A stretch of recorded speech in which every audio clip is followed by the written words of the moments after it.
Nike CEO John Donahoe is out. John Donahoe is going to be leaving the company. Outgoing CEO John Donahoe, former Bain guy who maybe made a few mistakes. What's going on here?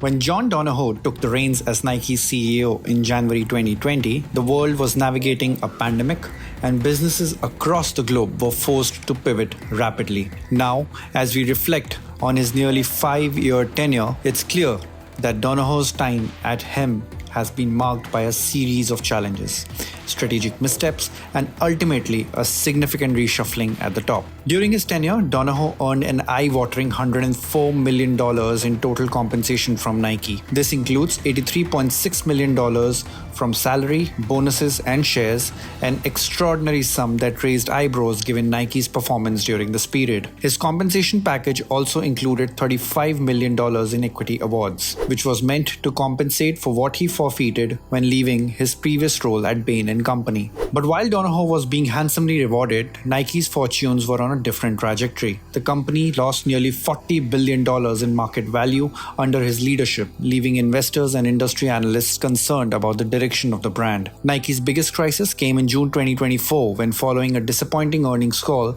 the company's stock dropped by a staggering 20%, wiping out $28 billion in market capitalization in a single day. This marked Nike's worst performance in recent years. Adding fuel to the fire, Nike faced a class action lawsuit with shareholders alleging that the company had misrepresented its direct-to-consumer strategy. The plaintiffs alleged that they bought Nike stock at artificially inflated prices between March 19, 2021 and March 21, 2024 and are now seeking compensation for their financial losses. Investors claim that Nike's pivot away from the wholesale and retail partners failed to deliver sustainable revenue growth, further eroding confidence in the brand. Much of Nike's woes can be traced back to decisions made during Donahoe's tenure. In an effort to reorganize the company, Nike went through 2 significant restructurings, which resulted in layoffs and operational inefficiencies. And just 2 months before the earnings call in June, Donahoe claimed the remote working had dented Nike's numbers and creativity. As per analysts, the company's shift from divisions focused on specific sports to a broader approach with men's, women's, and kids categories